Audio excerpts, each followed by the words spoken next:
Hello everybody, मैं हूं भावना और आप सभी देख रहे हैं लीगल होम्स का यूट्यूब चैनल।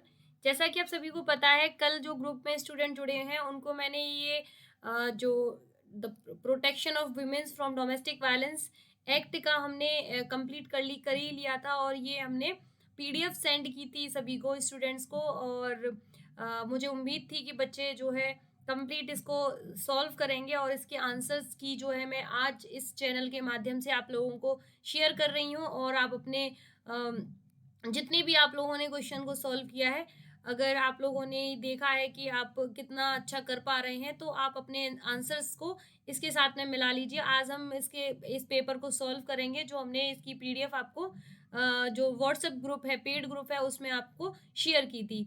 पहले क्वेश्चन से शुरू करते हैं। पहला क्वेश्चन कहता है कि घरेलू हिंसा से महिलाओं का संरक्षण अधिनियम 2005 भारतीय संविधान के किस अनुच्छेद के अंतर्गत आता है?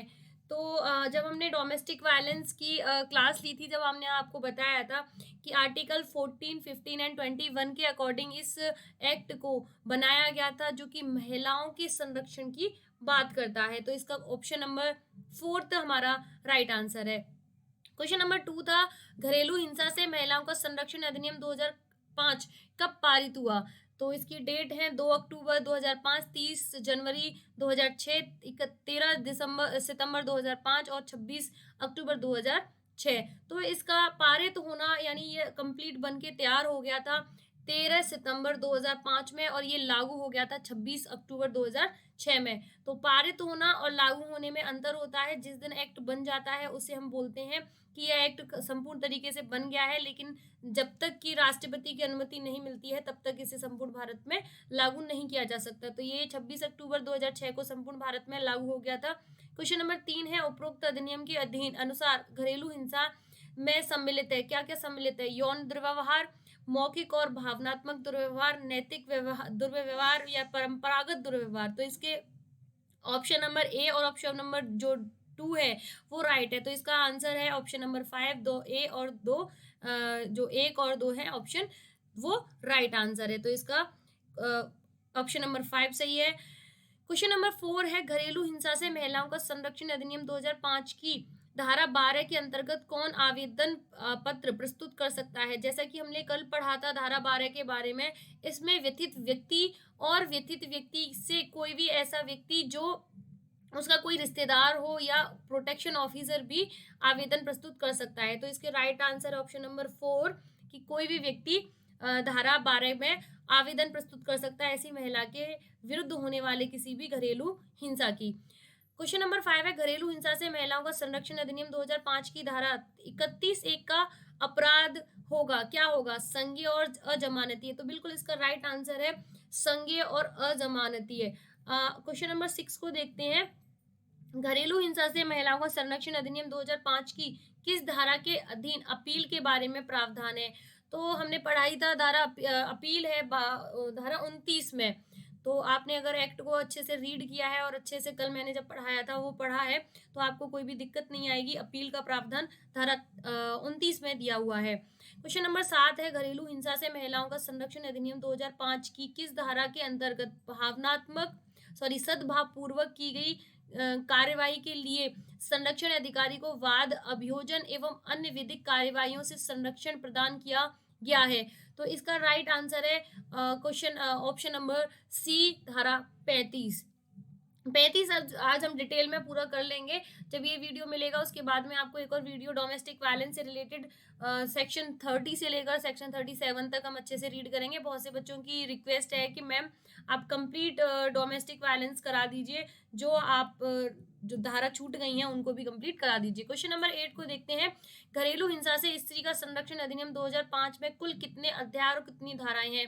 तो ये सबसे पहला ही क्वेश्चन जो हमने बताया था, इसका आंसर था ये 5 अध्याय हैं, यानी कि 5 चैप्टर हैं और 37 धाराएं हैं। घरेलू हिंसा से स्त्री का संरक्षण अधिनियम 2005 का विस्तार कहाँ तक है?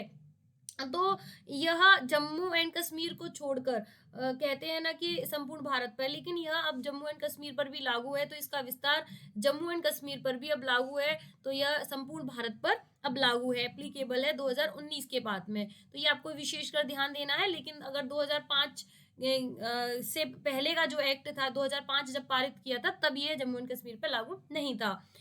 क्वेश्चन नंबर 10 को देखते हैं। घरेलू हिंसा से स्त्री का संरक्षण अधिनियम 2005 कौन सी तारीख से प्रवर्तन में आया? तो मैंने आपको बताया ही था अभी थोड़ी देर पहले कि 26 अक्टूबर 2006 को ये प्रवर्तन में आया था और 13 सितंबर 2005 में ये कंप्लीट बनकर तैयार हुआ था। 11 क्वेश्चन है। घरेलू हिंसा से स्त्री का संरक्षण अधिनियम के अंतर्गत व्यथित व्यक्ति से वह स्त्री अभिप्रेत है जिसका प्रत्यर्थी के साथ क्या पारिवारिक संबंध है, कैसा है, वर्तमान में है या रहा है, जो प्रत्यर्थी द्वारा घरेलू हिंसा करने का अभिकथन करती है या उपरोक्त सभी। तो इसका राइट आंसर है ऑप्शन नंबर 4 डी, यानी वर्तमान में हो या रहा हो या प्रत्यर्थी द्वारा घरेलू हिंसा का कोई भी ऐसा कथन किया गया हो। तो ये ऑप्शन नंबर डी सही है। क्वेश्चन नंबर 12 है। इस अधिनियम के अंतर्गत बालक को कैसे परिभाषित किया गया है? तो देखिए बालक की डेफिनेशन दी गई है धारा 2 के बी क्लॉज में। तो उसमें क्या दिया हुआ है? 18 वर्ष से कम आयु का व्यक्ति, सौतेला बालक, दत्तक बालक, प्राकृतिक बालक, पोषित बालक या उपयुक्त सभी। तो इसका राइट आंसर है ऑप्शन नंबर 6 उपयुक्त सभी। तो इसमें ये सारे बालक 18 वर्ष से कम आयु का व्यक्ति, सौतेला बालक भी, दत्तक बालक भी और प्राकृतिक और पोषित बालक भी आएगा। क्वेश्चन नंबर 13 है। दो व्यक्ति जो साझे निवास में रहते हैं या रहते थे के बीच पारिवारिक संबंध के घटक क्या हो सकते हैं? समरक्तता, विवाह, दत्तक, संयुक्त परिवार का नातेदार सदस्य या उपरोक्त सभी। तो इसका right answer option number D 5 उपरोक्त सभी। इसमें धारा 2 च में आपको ये डेफिनेशन मिल जाएगी। जो दो व्यक्ति एक साझी गृहस्थी में रहते हैं उसकी प्रोविजंस धारा 2 च में दे रखा है। क्वेश्चन नंबर 14 है। घरेलू हिंसा से स्त्री का संरक्षण अधिनियम 2005 की कौन सी धारा के अंतर्गत घरेलू हिंसा को परिभाषित किया गया है? तो धारा 3 में घरेलू हिंसा को परिभाषित किया गया है। 2 में डेफिनेशन है, 4 में कैसे कंप्लेंट संरक्षण अधिकारी को करेंगे और 5 में जो है आपको पता ही है। आप मुझे अगर मालूम है तो इसके आंसर को मुझे पता ही है कि धारा 5 में क्या दे रखा है। क्वेश्चन नंबर 15 है। घरेलू हिंसा से स्त्री का संरक्षण अधिनियम की धारा 3 के तहत यौन दुर्व्यवहार या लैंगिक दुरुपयोग सेक्सुअल अब्यूज का तात्पर्य क्या है? ऑप्शन है ऐसा कृत्य या आचरण जो नारी की गरिमा और सम्मान का दुरुपयोग करता है।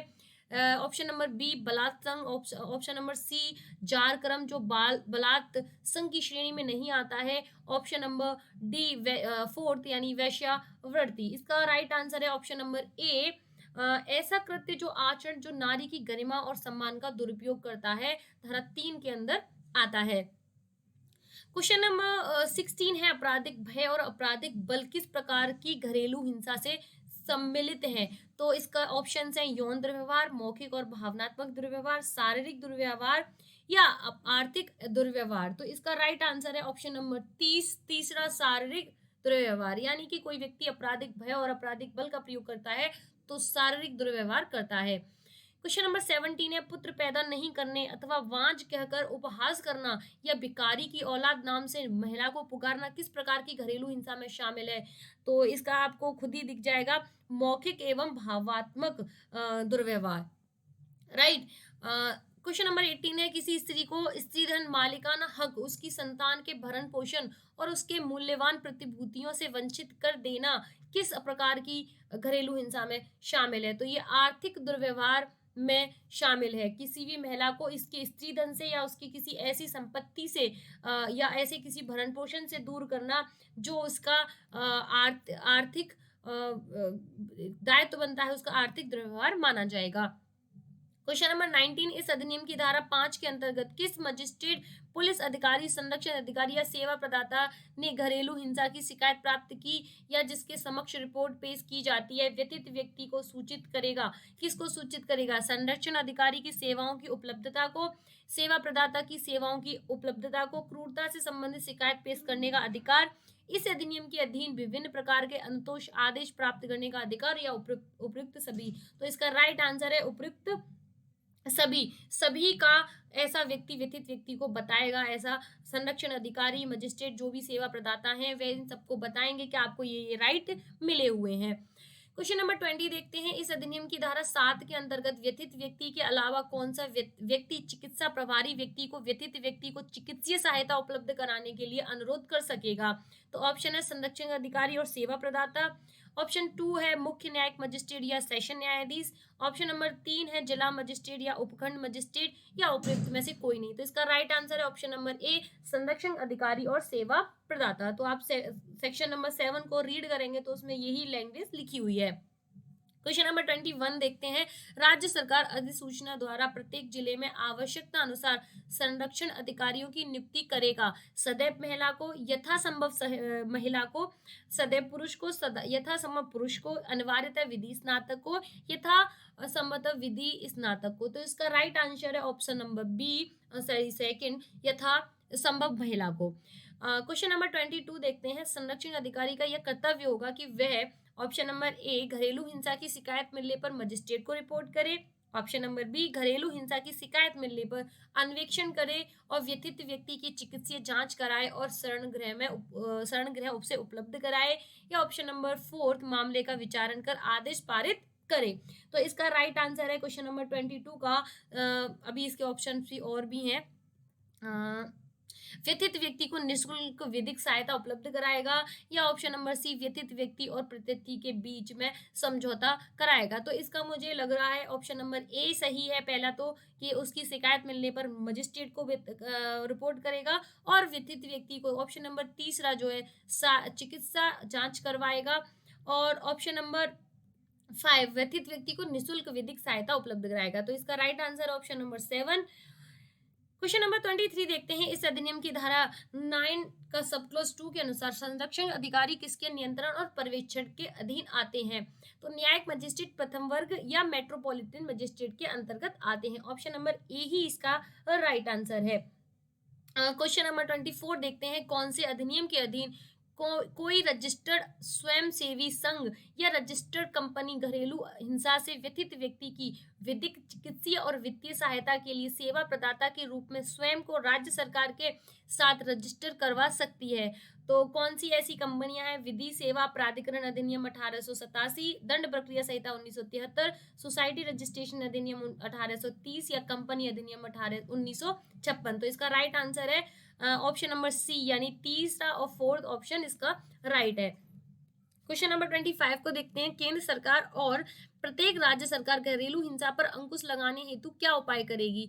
सार्वजनिक मीडिया द्वारा व्यापक प्रचार प्रसार करेगी, न्यायिक अधिकारियों और पुलिस अधिकारियों को प्रशिक्षित करेगी, या विधि, गृह, स्वास्थ्य और मानव संसाधन मंत्रालय विभाग के बीच समन्वय स्थापित करेगी, या ऑप्शन नंबर डी, उपरोक्त सभी। तो इसका राइट आंसर उपरोक्त सभी, ये सारे काम ही राज्य सरकार और केंद्र सरकार करती है। क्वेश्चन नंबर 26 की बात करते हैं, इस अधिनियम की धारा 12 के अधीन मजिस्ट्रेट के समक्ष आवेदन प्रस्तुत किए जाने के पश्चात अनतोष का आदेश पारित करने के पूर्व वे किन पर विचार करेगा? ऑप्शन नंबर ए है व्यथित व्यक्ति या उसकी ओर से प्रस्तुत अन्य व्यक्ति का आवेदन पत्र पर, या सुरक्षा अधिकारी की रिपोर्ट पर, ऑप्शन नंबर डी, सेवा प्रदाता की रिपोर्ट पर, उपयुक्त सभी, या उपयुक्त में से कोई नहीं। तो इसका राइट आंसर है उपयुक्त में से सभी, यानी कि A B, first, second, third point सारे सही हैं। क्वेश्चन नंबर 27 को देखते हैं, न्यायालय द्वारा आवेदन की प्राप्ति की तारीख से कितने दिन के परे, यानी कि कितना दिन बीत जाने पर प्रथम सुनवाई सुनिश्चित की जाएगी या सुनिश्चित नहीं की जाएगी, ऐसा मानते हैं? तो इसका राइट आंसर है ऑप्शन नंबर ए, यानी कि 3 दिन के भीतर सुनवाई की जाएगी। 3 दिन के भीतर ही आपको तारीख देनी पड़ेगी। क्वेश्चन नंबर 28 है, प्रत्येक आवेदन का इसकी प्रथम सुनवाई की तारीख से कितने दिन के भीतर मजिस्ट्रेट न्यायालय द्वारा निस्तारण करने का प्रयास करेगा? तो इसका हमने पढ़ा ही था, ऑप्शन नंबर सेकंड सही है, 60 डेज के अंतर्गत। इस अधिनियम की धारा 13 के अनुसार मजिस्ट्रेट द्वारा जारी किए गए नोटिस की तामील संरक्षण अधिकारी द्वारा उसकी प्राप्ति की तारीख से कितने दिन की अवधि के भीतर सामान्यतः करवाई जाएगी? तो उस व्यक्ति को 2 दिन के भीतर उसकी तामील करवाई जाएगी। ऑप्शन नंबर ए इसका राइट आंसर है। क्वेश्चन नंबर 30 देखते हैं, इस अधिनियम की धारा 16 के तहत किसी पक्षकार के निवेदन पर प्रकरण की परिस्थितियों के अनुसार औचित्य को दृष्टिगत रखते हुए बंद कमरे में कार्यवाही करने हेतु क्या उपबंधित किया गया है? तो इसका राइट आंसर है option number D, option number second. Magistrate के न्यायिक विवेक अनुसार इन कैमरा विचारण या अन्य कार्रवाई की जा सकती है। क्वेश्चन नंबर 31 को देखते हैं। मजिस्ट्रेट द्वारा व्यथित महिला के पक्ष में और प्रकृति के विरुद्ध कौन कौन सी किस्म के आदेश पारित किए जा सकते हैं? संरक्षण आदेश, आवासीय आदेश, आर्थिक अनुतोष, अभिरक्षा आदेश, प्रतिकर आदेश, उपयुक्त सभी। बिल्कुल, इसका राइट आंसर ऑप्शन नंबर 6 सही है, प्रतिकर आदेश, सॉरी सारे, उपयुक्त सभी। क्वेश्चन नंबर 32 है। इस अधिनियम की कौन सी धारा के अंतर्गत किसी महिला को साझे आवास में निवास करने का अधिकार दिया गया है, चाहे इसमें उसका कोई अधिकार, हक या लाभकारी हित है या नहीं? तो ऑप्शन है आपके सामने 15, 16, 17 और 18। ऑप्शन नंबर सी 3 यानी कि 17 सेक्शन सही है, इसका राइट आंसर है। क्वेश्चन नंबर 33 को देखते हैं। घरेलू हिंसा से संरक्षण के अनुतोष के आदेश को प्राप्त करने के लिए मजिस्ट्रेट की न्यायालय में घरेलू हिंसा से स्त्री का संरक्षण अधिनियम 2005 की कौन सी धारा में आवेदन प्रस्तुत किया जाता है? तो आपने इतनी देर में यही समझा होगा कि धारा 12 के अंतर्गत ऐसा आवेदन प्रस्तुत किया जाता है। तो इसका ऑप्शन नंबर सेकंड राइट है। 34 को देखते हैं। संरक्षण अधिकारियों की नियुक्ति इस अधिनियम की कौन सी धारा के अंतर्गत की जाती है? तो ऑप्शन है धारा 8, 9, 10, 11। इसका राइट आंसर है ऑप्शन नंबर 1 यानी कि 8। 35 क्वेश्चन है। इस अधिनियम के कौन से प्रावधान के अधीन सेवा प्रदाता के रूप में राज्य सरकार के साथ पंजीकरण कराया जा सकता है? कोई भी जो सेवा प्रदाता होते हैं उसमें पंजीकरण करवाना अनिवार्य होता है, वह प्रोविजन दे रखे हैं धारा 10 के अंदर। ऑप्शन नंबर 3 इसका सही है। 36 क्वेश्चन को देखते हैं। मजिस्ट्रेट संतुष्ट होने पर कि घरेलू हिंसा हुई है, वे व्यथित महिला के पक्ष में प्रकृति के विरुद्ध आवासीय आदेश किस परिस्थिति में पारित कर सकता है? तो इसके ऑप्शंस दे रखे हैं, मैं राइट ऑप्शन बताती हूँ। इसका राइट ऑप्शन है उपयुक्त सभी, यानी कि व्यथित व्यक्ति को साझे निवास से बेदखल करने पर, कब्जा में बाधा डालने पर, आवास को ऋणग्रस्त या अंतरित करने पर और वैकल्पिक अल्टरनेट आवास के किराए का भुगतान बंद करने पर। तो इसका 36 का ऑप्शन नंबर 5 सही है। क्वेश्चन नंबर 37 क्या है? व्यथित व्यक्ति के बालिकाओं की अस्थायी अभिरक्षा का आदेश मजिस्ट्रेट द्वारा कौन से प्रावधान के तहत दिया जाता है? तो ऑप्शन है 19, 20, 21 और 22। तो इसका राइट आंसर है ऑप्शन नंबर सी यानी थर्ड, और धारा 21 के अंदर ऐसा संरक्षण आदेश दिया जाता है। नेक्स्ट क्वेश्चन को देखते हैं। 38 है। इस अधिनियम की धारा 23 के अंतर्गत मजिस्ट्रेट अंतिम या एक पक्षीय आदेश किस आधार पर पारित कर सकता है? न्यायालय के समक्ष बयान के आधार पर, शपथ पत्र पर, समस्त दस्तावेज सबूत पर या उपयुक्त सभी। तो इसका राइट आंसर है शपथ पत्र पे देने के बाद में एक पक्षीय डिग्री आदेश कर सकता है। क्वेश्चन नंबर 39 है। इस अधिनियम के लागू होने से पूर्व या पश्चात आरंभ की गई कार्यवाही में इस अधिनियम में वांछित अनुतोष अंतर्गत धारा 18 से 22 के अंतरित व्यथित व्यक्ति द्वारा अन्य कौन सी न्यायालय में अपनी कार्यवाही आरंभ या जारी रखी जा सकती है? सिविल न्यायालय, दांडिक न्यायालय, कौटुंबिक न्यायालय या उपयुक्त सभी। तो इसका राइट आंसर उपयुक्त सभी न्यायालयों में ऐसी कार्यवाही रखी जा सकती है। क्वेश्चन नंबर 14 है। इस अधिनियम के अंतर्गत पारित किया गया आदेश कहाँ पर परिवर्तनीय होगा? संपूर्ण भारत पर, राज्य पर, जिला पर, उपखंड पर, जहां प्रकृति निवास करता है, कारोबार करता है। तो इसका राइट आंसर है संपूर्ण भारत पर। क्वेश्चन नंबर 14 का आंसर है संपूर्ण भारत पर। इसकी आप धारा 27 का सब क्लॉज 2 देखेंगे तो वहां पूरी लाइन लिखी हुई है कि ऐसा कोई भी आदेश जहां जो ऐसा न्यायालय करता है वह संपूर्ण भारत पर लागू होगा। क्वेश्चन नंबर 41 देखते हैं। सक्षम मजिस्ट्रेट की स्थानीय क्षेत्राधिकारिता की सीमा कहाँ होगी? जहां व्यतीत व्यक्ति स्थायी रूप से, अस्थायी रूप से रहता है या कारोबार करता है या नियोजित है, या जहां प्रत्यर्थी रहता है या कारोबार करता है या नियोजित है, या वाद हेतु उत्पन्न होता है। तो इसके सारे ही ऑप्शन ठीक है। तो इसका राइट आंसर ऑप्शन नंबर 6 जो है 1, 2, 3 वह सारे सही हैं। क्वेश्चन नंबर 42 देखते हैं। घरेलू हिंसा के संरक्षण की अधिकारिता इस अधिनियम की धारा 27(1) के तहत किसे प्रदत्त की गई है? तो ऑप्शन है आपके सामने न्यायिक मजिस्ट्रेट प्रथम वर्ग को, मेट्रोपॉलिटन मजिस्ट्रेट को, मुख्य न्यायिक मजिस्ट्रेट को, महिला न्यायिक मजिस्ट्रेट प्रथम वर्ग को, जिला मजिस्ट्रेट को, उपखंड या कार्यपालक मजिस्ट्रेट को। तो इसके ऑप्शन नंबर 7 सही है, 1 और 2 न्यायपालिक न्यायिक मजिस्ट्रेट प्रथम वर्ग को और मेट्रोपॉलिटन मजिस्ट्रेट को। धारा सेक्शन नंबर 43 देखते हैं। इस अधिनियम की धारा 28 एक के अनुसार धारा 18 से 23 के अंतर्गत की जाने वाली कार्यवाहियों में मजिस्ट्रेट द्वारा कौन सी प्रक्रिया अपनाई जाएगी? सिविल प्रक्रिया, दांडिक प्रक्रिया, न्यायालय के विवेक के अनुसार प्रक्रिया, साम्य न्याय और शुद्ध अंतःकरण के अधीन की प्रक्रिया। तो इसका ऑप्शन नंबर सेकंड 43 का सेकंड दांडिक प्रक्रिया सही है। आप इसका सेक्शन नंबर 28 का 1 क्लॉज देखेंगे तो उसके अंदर दंडिक प्रक्रिया का प्रावधान किया गया है। क्वेश्चन नंबर 44 देखते हैं। अपील सेशन न्यायालय में उस तारीख जिस तारीख को मजिस्ट्रेट द्वारा किया गया आदेश व्यथित व्यक्ति या प्रत्यर्थी यथास्थिति जो भी बाद में हो को तामील किए जाने के भीतर कितने दिन के भीतर किया जाएगा? तो इसका राइट आंसर है 30 दिन के भीतर ऐसी अपील की जाएगी। धारा क्वेश्चन नंबर 45 देखते हैं। प्रत्यर्थी द्वारा संरक्षण आदेश का उल्लंघन करने पर उस पर कितनी शास्ति अधिरोपित की जा सकेगी? तो 1 वर्ष तक का कारावास, 20,000 रुपए तक का जुर्माना अधिरोपित किया जाएगा। धारा 31 के सब क्लॉज 1 में ये प्रावधान प्रोविजंस दिए हैं जो कि आज हम डिस्कस करेंगे ही।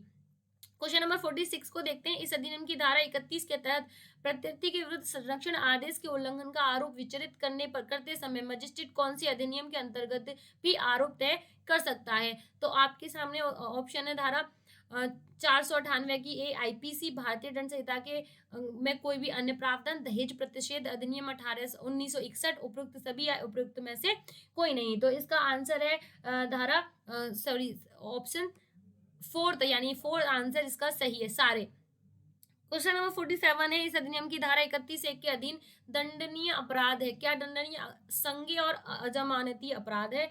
धारा 32 के 1 में ऐसा कुछ लिखा है। धारा 32 के 1 में लिखा हुआ है, यहाँ पे पता नहीं क्यों गलत लिखा हुआ है ये सारी चीजें। धारा क्वेश्चन नंबर 48 देखते हैं। धारा 32(2) के अनुसार 48 में 32(2) के अनुसार इसका राइट आंसर ये 31 एक सही दे रखा है, ये मेरे को गलती से नीचे वाला ऑप्शन देख लिया मैंने। तो धारा 32(2) के अनुसार निम्नलिखित कथनों में कौन सा कथन सत्य है? तो इसके ऑप्शन है अभियुक्त की धारा 31(1) के तहत सिद्ध दोषी के लिए व्यतीत व्यक्ति की समय साक्ष्य की संपुष्टि अन्य स्वतंत्र साक्ष्य से होना आवश्यक व बाध्यकारी है। ऑप्शन नंबर 2 है अभियुक्त की सिद्ध दोषी के लिए व्यतीत व्यक्ति की एकल साक्ष्य से निष्कर्ष निकाला जा सकता है अभियुक्त ने धारा 31(1) के अधीन अपराध किया है। तो ये ऑप्शन नंबर बिल्कुल सेकंड इसका सही है। क्वेश्चन नंबर 49 देखते हैं। यदि संरक्षण अधिकारी द्वारा अपने कर्तव्य का निर्वहन नहीं किया जाता है तो उस पर कितना दंडादेश अधिरोपित किया जाएगा? तो 1 वर्ष तक का कारावास, 20,000 रुपए तक का जुर्माना। यही ऑप्शन नंबर 49 का ऑप्शन नंबर 1 सही है। धारा 33 में ऐसा कुछ लिखा हुआ है। क्वेश्चन नंबर 50 देखते हैं। 50 क्या है? इस अधिनियम के प्रावधानों को क्रियान्वित करने हेतु अधिसूचना द्वारा कौन नियम बनाने में सक्षम है? तो केंद्र सरकार और राज्य सरकार के नियम बना सकती है। क्वेश्चन नंबर 51 देखते हैं। घरेलू हिंसा से महिलाओं का संरक्षण अधिनियम 2005 की धारा 2 के में प्रत्यर्थी से अभिप्रेत कौन शामिल है? व्यतीत व्यक्ति, जो व्यतीत व्यक्ति को घरेलू नातेदारी में जिसके विरुद्ध व्यतीत व्यक्ति ने इस अधिनियम के तहत कोई अनुतोष चाहा है वह। तो इसका राइट आंसर मुझे यही लग रहा है, बिल्कुल यही सही आंसर है इसका। 51 का ऑप्शन नंबर ए सही है। 52 आवासीय आदेश के लिए आवेदन किसी घरेलू हिंसा की पीड़िता द्वारा किया जाएगा? सिविल जज, ज्येष्ठ खंड के समक्ष, प्रथम वर्ग मजिस्ट्रेट के समक्ष, पारिवारिक न्यायालय के समक्ष, उच्च न्यायालय में स्थापित मध्यता के केंद्र में समक्ष। तो इसका राइट आंसर है प्रथम वर्ग के मजिस्ट्रेट के समक्ष। क्वेश्चन नंबर 53 है। घरेलू हिंसा से महिलाओं का संरक्षण अधिनियम 2005 के अंतर्गत संरक्षण तथा निवास हेतु आदेश के अतिरिक्त मजिस्ट्रेट पारित कर सकता है अपेक्षा आदेश, प्रतिकर आदेश, एक पक्षीय आदेश, उपयुक्त सभी। तो इसका right answer option number D यानी 4 उपयुक्त सभी है। तो आज की क्लास कैसी लगी आपको? ये क्वेश्चंस अच्छे से समझ में आए तो मुझे कमेंट में बताइए, और कोई भी क्वेश्चन जिसमें आपको डाउट लग रहा है तो उसके लिए भी आप मुझसे क्वेश्चन पूछ सकते हैं। Have a great day, bye bye.